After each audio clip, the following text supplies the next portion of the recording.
My uterus is not a playground for laws. A protest sign in support of abortion. Because I support abortion, it's basic bodily autonomy, dangerous pregnancies, and there's a really broken foster care system. In my eyes, abortion is healthcare. It is necessary. If a woman needs or wants an abortion, she'll get it, whether it's safe or not, whether it's legal or not. So why not just, make them legal so that they're safe? Providing safe abortions could and have and will save lives. An ectopic pregnancy is when the fertilized egg is not in the uterus. Usually, it's in the fallopian tube, sometimes in an ovary, sometimes, this is the most rare part, but it's in the cervix. Youch. If unaborted, the mother and the baby will die, because death will occur usually around 3 months in, so the baby, even if it was taken out of the mother, will 9 times out of 10 not make it. An ectopic pregnancy, the rate of it is kind of rare. It's 19.7 per 1,000 pregnancies in North America. It is the leading cause of first trimester deaths, and if unaborted, it will completely and definitely lead in the mother's death. And in the most cases where a woman will want or get an abortion, the baby is hardly developed. It's about not even a month in. It's a clump of cells.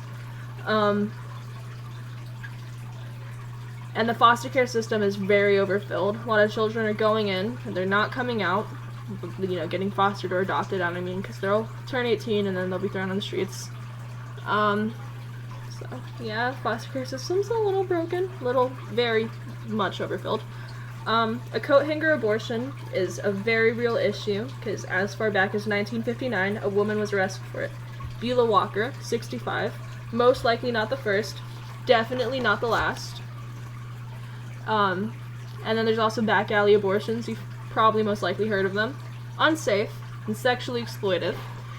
Abortionists would try and turn their patients into prostitutes. Woman got an abortion after being raped. She paid $1,000, and the abortionist offered her $20 in return for, and I quote, a quickie. As recently as 2015, Anna Yoka tried the coat hanger method, not to mention bodily autonomy. As I said way earlier, my body, my choice, not a piece of land for you to put laws on. I'm not an object. I'm living, I'm breathing. I should be able to choose what I want to do with my uterus. And the most excuse I see when it mentions abortions, oh, they're so wrong, it's in the Bible. Maybe it's in the Bible, and, that means you're not going to get an abortion because that's what you believe in, and good for you. Whatever you want to support and believe, you support and believe. But guess what? There's this wonderful thing called separation of law and state. The Bible, the church, does not get to make laws based on the Bible, because that would be really wrong and that wouldn't be free. Dumb.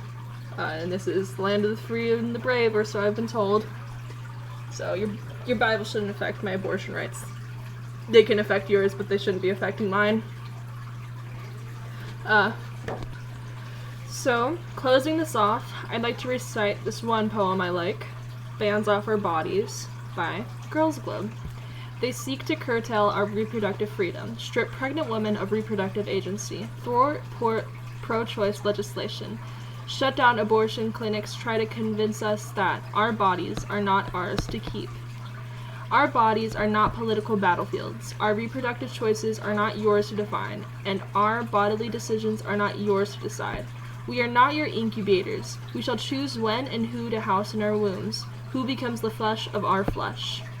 The fight to freedom must continue. The battle for our bodies must persist, for our daughters, granddaughters, and the generations to come. Keep the laws off our uterus. Keep the bans off our bodies. I'd